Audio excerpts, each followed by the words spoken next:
तो हेलो दोस्तों, आज हम लोग देखेंगे हिंदी का प्रैक्टिस सेट। इससे पहले जो वीडियो की है उसमें आवाज़ का दिक्कत है और स्पष्ट दिखाई भी नहीं दे रहा, तो हमने सोचा कुछ नया ही अच्छे से डाल देते हैं, है ना। तो चलिए हम लोग शुरू करते हैं। आप लोगों को पता है ये प्रैक्टिस सेट किसके लिए है? टीजीटी पीजीटी हो, आरओ हो एग्ज़ाम, या एसएससी हो, एसएससी जीडी हो, कॉम्पिटिटिव एग्ज़ाम कोई भी हो जिसमें हिंदी से प्रश्न आते हो, उन सब के लिए उपयोगी है। तो चलिए हम शुरू करते हैं। और हाँ, आप लोग लाइक सब्सक्राइब जरूर करिए। आप लोग सब्सक्राइब नहीं कर रहे हैं, ये हमें हतोत्साहित कर रहा है, उत्साहित नहीं कर रहा है ना। तो प्लीज़ आप लोग सब्सक्राइब करें। चलिए हम शुरू करते हैं। स्वयंभू शब्द का अर्थ क्या होगा? स्वावलंबी, स्वतः उत्पन्न, सर्वश्रेष्ठ या सर्वोपरि। स्वयंभू शब्द का अर्थ क्या होगा? स्वावलंबी होगा, स्वतः उत्पन्न होगा, सर्वश्रेष्ठ होगा या सर्वोपरि होगा। ये हमारे ऑप्शन हैं। मान लीजिए ABCD है, तो क्या होगा इन चारों में से सही उत्तर?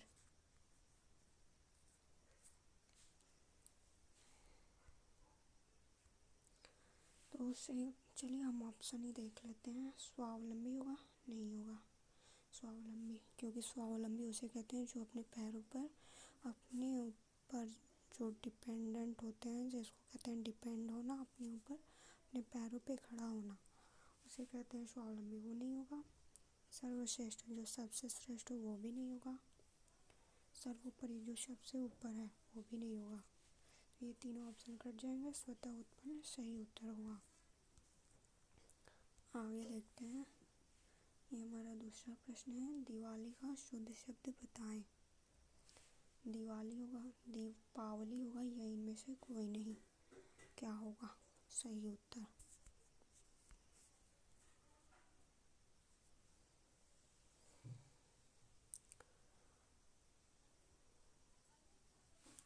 तो सही उत्तर दीपावली नहीं होगा। बहुत सारे लोग दीपावली बोलते हैं, बट दीपावली नहीं होगा, दिवाली होगा। और ये दिवाली और ये दिवाली में अंतर है।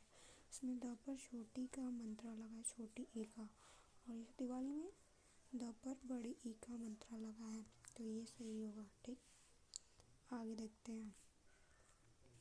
तीसरा हमारा प्रश्न है। कुएं में भांग पड़ना का अर्थ क्या होगा? सभी की बुद्धि खराब होना, सभी की चालाकी, कुएं का पानी दूषित होना, या कुएं में गिर जाना।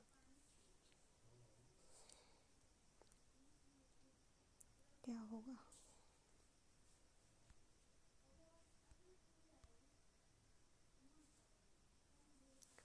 तो सही उत्तर देखते हैं। सभी की चालाकी नहीं होगा, कुएं का पानी दूषित होना भी नहीं होगा, क्योंकि मुहावरा है, तो इसका अर्थ सीधे सीधे नहीं होता है। कुएं में गिर जाना भी नहीं होगा। सही उत्तर होगा सभी की बुद्धि खराब होना। ठीक, आगे देखते हैं। और हाँ, अंत तक देखें, क्योंकि अंत में हमने कुछ साहित्य के भी प्रश्न रखे हैं, तो आप लोग देखिएगा।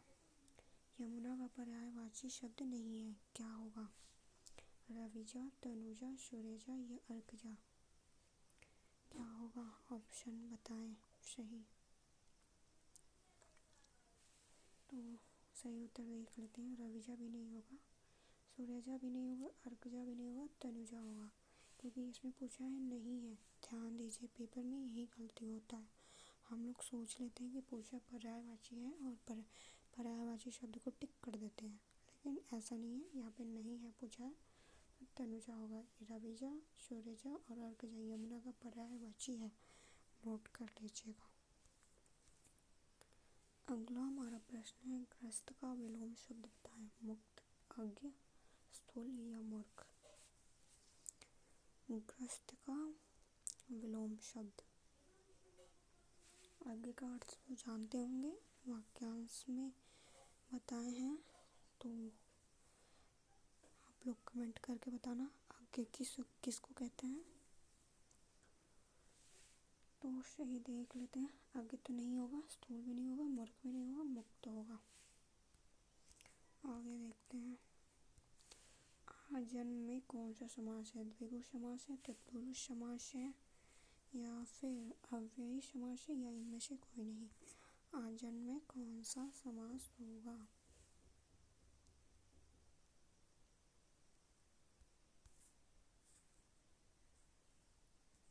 सही उत्तर देख लेते हैं। द्विगु नहीं होगा क्योंकि द्विगु में संख्यावाचक होता है पहला शब्द। ठीक। तत्पुरुष भी नहीं होगा क्योंकि इसमें उत्तर पद प्रधान होता है। आगे इनमें से कोई नहीं। अव्ययी भाव समास होगा, जहाँ पे यथा हो वो भी अव्ययी समास में ही आता है। अगला हम देखते हैं। और प्लीज़ अगर कोई भी आवाज़ आप लोगों को आ रही है, डिस्टर्बेंस हो रहा है, तो आप लोग क्वेश्चन पे ही फोकस करें। सिद्धों की संख्या कितनी है? यहाँ से साहित्य के प्रश्न शुरू होते हैं। ठीक, आप लोग सोच के बताना।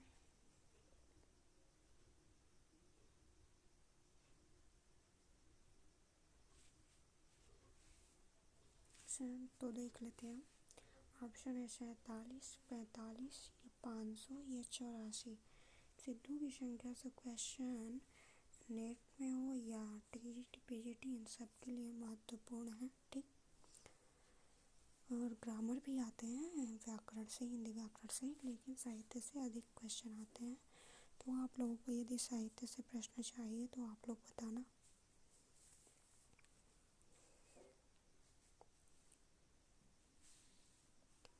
तो सही उत्तर देखते हैं क्या होगा।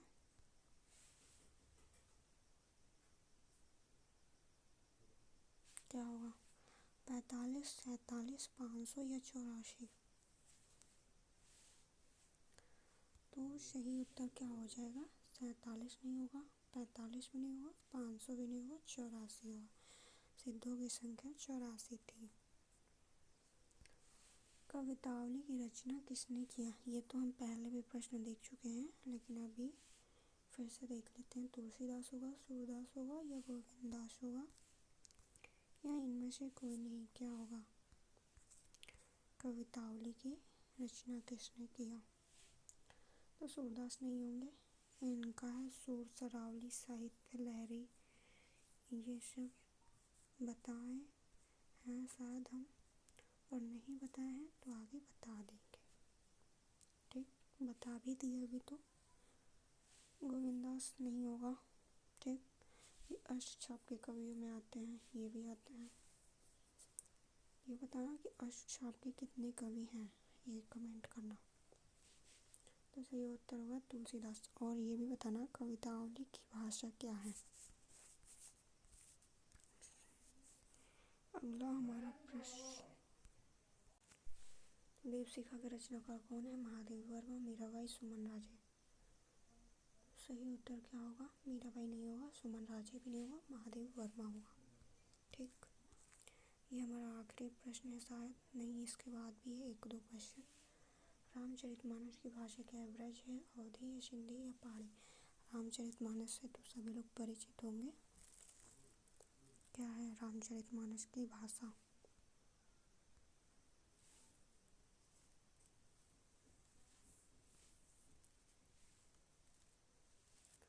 तो सही उत्तर क्या होगा? अवधी होगा। ब्रज नहीं होगा, सिंधी भी नहीं होगा, और पहाड़ी भी नहीं होगा। और ये बताना कि तुलसीदास किस भाषा के कवि थे, है ना? आप लोग कमेंट जरूर करना और सब्सक्राइब भी करना। साखी के रचनाकार कौन है? कबीरदास है, या तुलसीदास है, सूरदास है, या इनमें से कोई नहीं? क्या होगा? साखी के रचनाकार कौन है?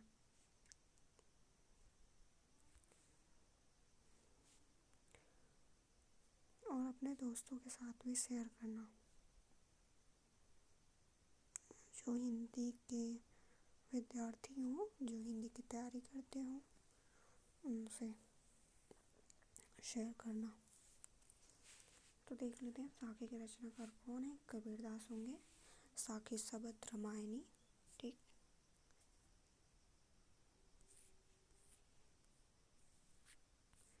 शायद इसके आगे अब क्वेश्चन नहीं है, तो आज के लिए इतना ही। ठीक है, ये आप लोगों के लिए हमने दोबारा वीडियो बनाया है क्योंकि इससे पहले की वीडियो की क्वालिटी शायद कुछ अच्छी नहीं थी, स्पष्ट दिखाई नहीं दे रहा था। तो आप लोग क्या करेंगे, सब्सक्राइब करेंगे, लाइक करेंगे, कमेंट करेंगे, जो भी प्रश्न हमने पूछे वो बताएंगे। चलिए आज के लिए इतना ही, धन्यवाद।